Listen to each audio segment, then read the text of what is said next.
कच्चे आम की पानी पूरी बेचने वाली बहू। इतनी गर्मी पड़ रही है और पीठ पर इतना भारी भारी अनाज उठाकर तो शरीर टूटता जा रहा है। क्या करें भाई, जब तक काम दूसरा नहीं मिल जाता तब तक तो ये करना ही पड़ेगा ना। मैं सच कहूं तो मुझसे अब अनाज की बोरियां उठाई नहीं जाती। मन तो करता है खुद का कुछ छोटा सा काम शुरू करूं। अरे इतना आसान नहीं है मोहन, अपना काम शुरू करना, इसके लिए बहुत पैसा चाहिए होता है। पांचों भाई गरीब थे और मोटे सेठ के यहाँ पर अनाज उठाने का काम करते थे, लेकिन मोटा सेठ बहुत ही कंजूस और मक्कार था। वो काम तो कुत्ते की तरह करवाता था और दाम भिखारी से भी कम दिया करता था। अरे ये सब क्या है? गाड़ी में सारे अनाज की बोरियां ऐसे की ऐसी पड़ी हुई है। आधे घंटे के अंदर ये पूरे ट्रक का अनाज इस गोदाम में आ जाना चाहिए, नहीं तो तुम सबकी दिहाड़ी काट लूंगा। अब मोटे सेठ के पैसे न देने की धमकी सुनकर पांचों भाई भूखे प्यासे अनाज को उठा उठा कर गोदाम में रखने लग जाते हैं। शाम के समय वो सेठ से अपने पूरे दिन की दिहाड़ी मांगने जाते हैं। सेठ जी, हम पांचों भाई ने मिलकर ट्रक के सारे अनाज को गोदाम में रख दिया है, अब आप हमें हमारी दिहाड़ी दे दीजिए। मोटा सेठ पूरे दिन कुत्ते की तरह काम करवाने के बाद पांचों भाई के हाथ में 100 रुपए थमा देता है। मालिक ये क्या है, पूरे दिन भूखे प्यासे अनाज की बोरियां उठाकर गोदाम में रखी और अब आप हमें ये 100 रुपए दे रहे हैं। इस 100 रुपए से तो घर में बीमार माँ की दवाई तक नहीं आ पाएगी। अरे जो दिया है चुपचाप रख लो। तुम पांचों भाई के रोज रोज के टंटे हैं, और भी मजदूर यहाँ काम करते हैं, उनको भी इतनी ही दिहाड़ी मिलती है। अब पांचों भाई उन्हीं पैसों से थोड़ा कुछ खाने का सामान लेकर घर जाते हैं। तभी पांचों ही पत्नियां अपने पति का मुंह लटका देखकर कहती हैं, क्या हुआ, आप लोग इतना उदास क्यों हैं? कुछ नहीं भाभी, हमेशा की तरह आज फिर से मोटे सेठ ने हमसे कुत्ते की तरह कड़ी गर्मी में काम करवाया, लेकिन हमारी पूरी दिहाड़ी न देकर हमें 100 रुपए पकड़ाकर वहां से जबरन भेज दिया। मैं तो अब थक चुका हूँ इस मोटे सेठ के पास काम करके। अगर मेरे घर के हालात थोड़े से भी ठीक होते तो मैं अपना छोटा सा खुद का ही काम शुरू कर लेता। न जाने कब तक इस मक्कार मोटे सेठ की गुलामी करनी पड़ेगी। अच्छा ठीक है, आप लोग परेशान मत होइए। माँ जी आप लोगों को ऐसे देखेंगी तो उनकी तबीयत और ज्यादा खराब हो जाएगी। पांचों भाई अपना हाथ मुंह आंगन में लगे नल में धोते हैं और आकर जमीन पर खाना खाने बैठते हैं, जहां पांचों पत्नियां अपने पति के लिए दाल रोटी परोसती हैं। अच्छा मैं क्या सोच रही थी कि इस गर्मी में क्यों ना हम कच्चे आम को बेचे, गर्मी का फल है, बहुत बिकेगा। कह तो तुम ठीक रही हो, लेकिन आम की कीमत इन गर्मियों में बहुत ज्यादा होती है। हम गरीब लोग एक आम नहीं खरीद सकते तो आम का व्यापार कैसे करेंगे? पापा मेरे लिए आप ला दो ना, माँ कभी आम खरीद के नहीं देती, और अगर आपने आम का काम शुरू किया तो मुझे रोज कच्चे आम खाने को मिलेगा। तुम फिर से शुरू हो गए, पापा को परेशान करने की जरूरत नहीं है। बच्चों को कुछ मत कह बहू, अभी उनकी दादी ठीक ठाक होती ना तो न जाने कितने कच्चे आम चुन कर ले आती और आम के अचार, कच्चे आम की चटनी, मीठे आम के रस खिलाती अपने पोते को। अगले दिन सुबह रिया गर्मा गर्म पराठे बना रही होती हैं। क्या बात है दीदी, गर्मा गर्म पराठे बना रही हो? इसके साथ तो कच्चे आम का अचार मिल जाता तो मजा आ जाता। कच्चा आम हमारी किस्मत में कहाँ, आमों की कीमत तो सर चढ़ के बढ़ रही है। आम की कीमत तो प्रिया मुझे इस शहर में आकर ही पता चली, वरना मेरे गांव में तो आम का इतना बागान है ना, मैं तुम्हें बता नहीं सकती। लेकिन यहाँ सिर्फ अमीर लोग ही आम खा सकते हैं, गरीब लोगों को तो देखना तक नसीब नहीं होता। कुछ देर बाद 5 बहू पराठे के साथ प्याज की चटनी सबको परोसती हैं और सभी लोग खाने को खाकर अपने अपने काम में व्यस्त हो जाते हैं।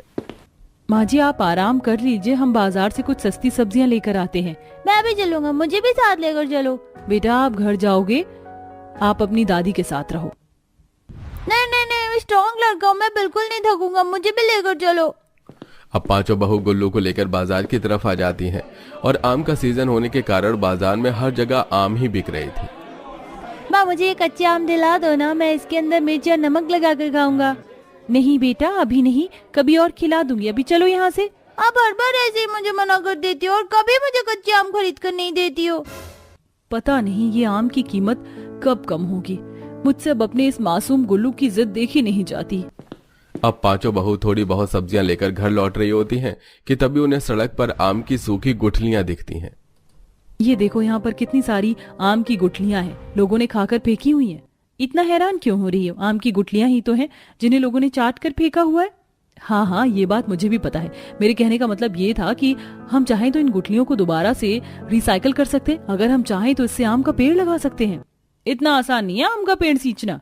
कोशिश करने में क्या जाता है, और वैसे भी कोशिश करने वालों की कभी हार नहीं होती। अब निधि सारी गुठलियों को उठाकर घर में लेकर आती है। ये सब देख उनके पांचों पति कहते हैं, अरे आप लोग कहाँ चली गई थी? हम लोग घर में आपका इंतजार कर रहे थे, और आपके हाथ में ये आम की गुठलियां क्यों हैं? लोग आम के सीजन में कच्चे कच्चे आम लेकर आते हैं और मेरी बहू गुठलियां लेकर आई हैं। वैसे करेगी क्या तू इन गुठलियों से? करने के बाद बताऊंगी माँ जी, अभी नहीं। अगले दिन सुबह पांचों पति अनाज की बोरियां उठाने निकल जाते हैं।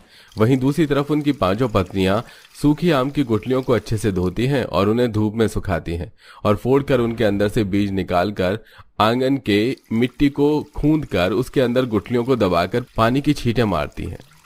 हम पांचों ने बहुत मेहनत की है, देखना अब जल्दी हमारे आम का पेड़ लग जाएगा और फिर हमें आम खाने में कभी दिक्कत नहीं होगी।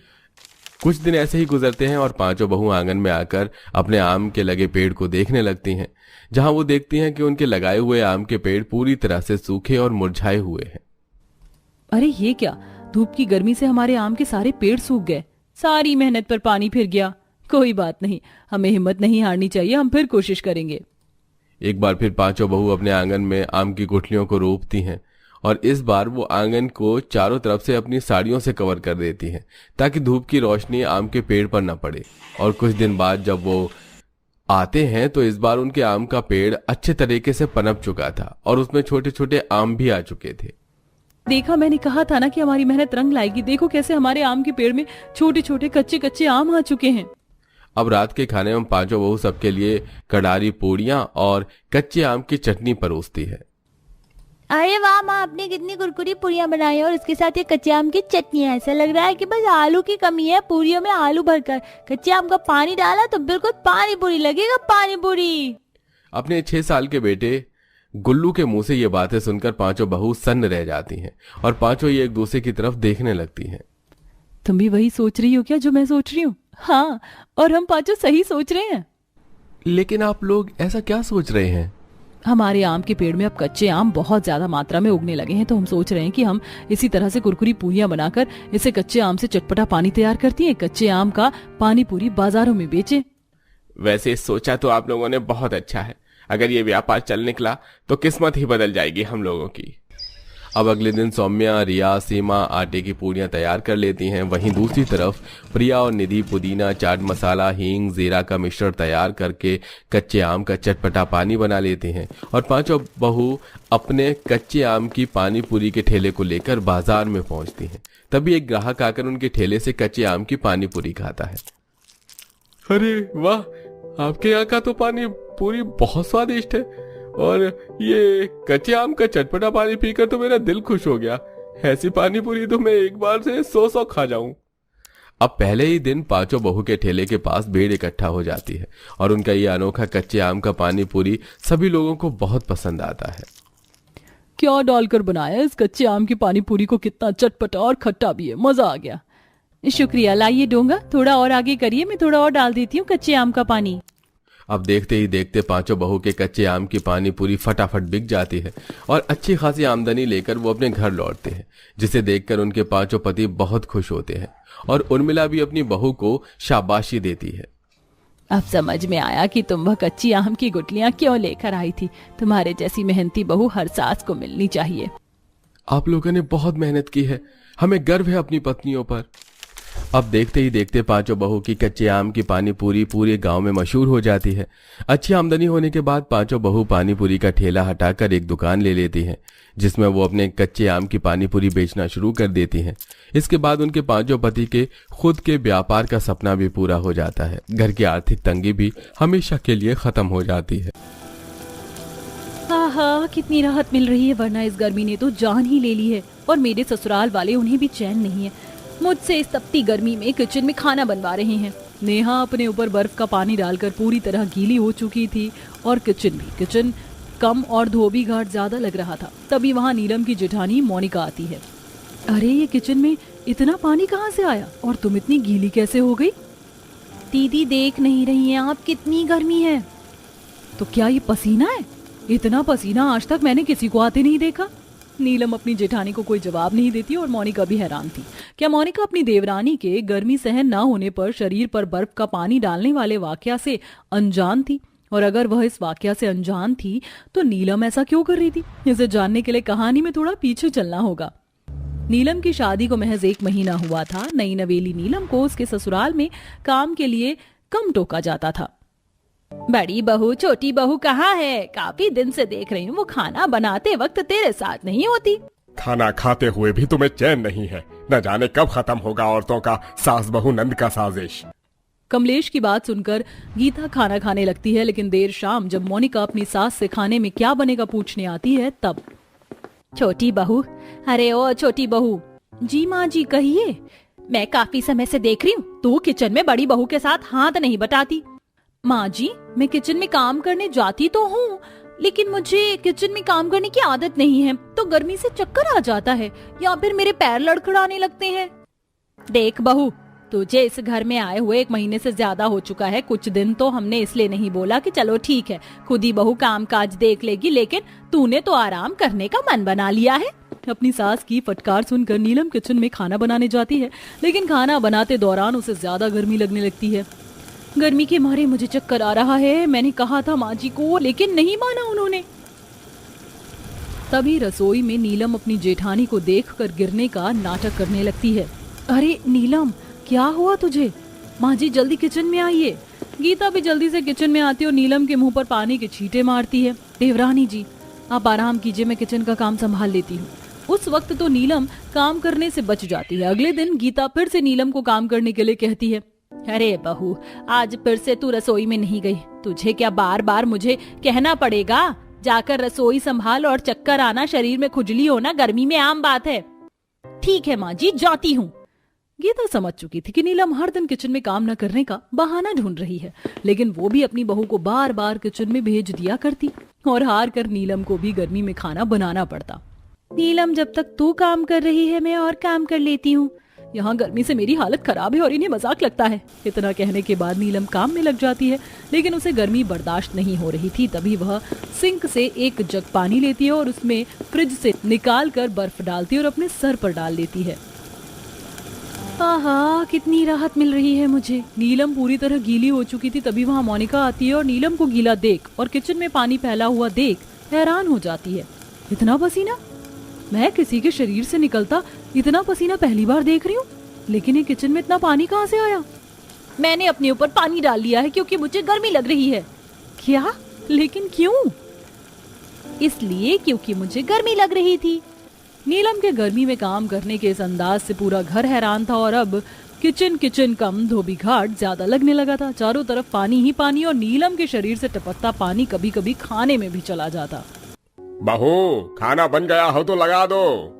जी अभी लाती हूँ ससुर जी। नीलम, सभी खाने का इंतजार कर रही हैं। नीलम ने इस बार भी अपने ऊपर पानी डाल रखा था और बहुत गीली थी। अब वो डाइनिंग टेबल पर खाना लगाती है। फिर से तूने अपने ऊपर पानी डाला और किचन को बाथरूम बना दिया। बड़ी बहू, खाना तू ही लगा दे, वरना कल की तरह इसके शरीर से टपकता पानी खाने में न गिर जाए। अब मोनिका सबके लिए खाना लगाती है, लेकिन खाना खाते ही कमलेश खाने को थूक देता है। अरे दाल तो जली हुई है, सब्जी में से भी जली हुई बदबू आ रही है। अब गीता गुस्से में अपनी बहू नीलम को खूब खरी खोटी सुनाती है। कभी तो अपने ऊपर पानी डालकर खाना बनाती है और किचन को बाथरूम बना देती है। उससे भी मन नहीं भरता तो अपने शरीर का टपकता हुआ पानी खाने में गिरा देती है। उससे भी कुछ नहीं होता तो खाना जला देती है। देवरानी जी, ऐसे में तो घर में कलेश होगा, ये सही नहीं। मैंने आप लोगों से पहले ही कहा था मुझे खाना बनाते वक्त गर्मी लगती है और मैंने अपने मायके में खाना नहीं बनाया है और गर्मी के कारण मुझे पता नहीं चला और दाल सब्जी जल गई होगी। लेकिन रसोई में खाना तो मैं भी बनाती हूँ और गर्मी भी बर्दाश्त करती हूँ। ये जानबूझकर ये सब कर रही है ताकि इसे किचन का काम ना करना पड़े। लेकिन बहू, कान खोल कर सुन ले, काम तो तू ही करेगी। अब अगले रोज नीलम के घर उसकी जेठानी मोनिका के माता पिता आते हैं। समधन जी, आपको देखकर बहुत खुशी हुई। अरे समधन जी मुझे देखकर खुशी नहीं हुई। आप भी बहुत मजाकिया होते जा रहे हैं। अब गीता अपनी बहू को मेहमानों के लिए खाना बनाने के लिए कहती है। मोनिका भी अपने माता पिता के आने की खुशी में उनकी आओ भगत में लगी थी और नीलम खाना बना रही थी। बहू, खाना बन गया है तो खाना लगा दे। इस बार भी नीलम गीली थी। उसे देखकर गीता और मोनिका समझ जाते हैं कि इसने अपने ऊपर पानी डाला है, लेकिन वो जब खाना लगा रही होती तभी उसके शरीर से पानी टपककर दाल की कटोरी में गिर जाता है। आपको तड़के वाली दाल पसंद है ना? पसंद तो था बेटी, लेकिन अब लगता नहीं मैं कभी दोबारा दाल भी खाऊंगी। मेरे पेट में ना जाने क्यों दर्द हो रहा है। अभी तक तो कह रही थी भूख लगी है। तभी शांति महेश के कान में कुछ कहती है और महेश भी खाना खाने से मना कर देता है। अब जब शांति और महेश बिना खाना खाए घर से चले जाते हैं तब मोनिका को पता चलता है कि असल में हुआ क्या था। बस माँ जी बहुत हुआ, इसके मायके से लोग आते हैं तो मैं उनकी सेवा करती हूँ और इन्होंने मेरे माता पिता के लिए खाना तो बनाया लेकिन उसमें अपने शरीर से गिरता हुआ गंदा पानी टपका दिया।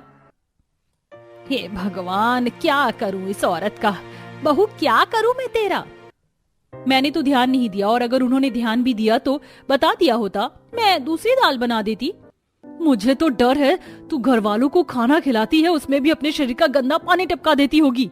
दोनों देवरानी जेठानी में खूब लड़ाइयां होती हैं। अब अगले दिन नीलम में कोई सुधार नहीं आता और तो और एक रोज नीलम के गिरे पानी पर किचन में उसकी सास गीता फिसल कर गिर जाती है। सत्यानाश हो तेरा, जो तुझे अपने ऊपर पानी डालकर खड़े होने का शौक चढ़ा है। लेकिन आज तो मैं टब में पानी रखकर खड़ी हुई हूँ। वो पैर में जलन हो रही थी ना, शायद मुझसे ही एक जग पानी छलक कर गिर गया है। अरे नीलम तो देख क्या रही है, माँ जी को उठा भी। गीता गुस्से में अब किचन में एसी लगवाने का फैसला करती है जिससे मोनिका और नीलम दोनों खुश हो जाती हैं। मेरी वजह से तो किचन में एसी लग गया है, अब तो गर्मी नहीं लगेगी। लेकिन बेचारी नीलम इस बात से अनजान थी कि आने वाले एसी का बिल उसका पति भरने वाला था। 20 दिन बाद बिजली का बिल आता है। ये क्या, पूरे 5,000 का बिल?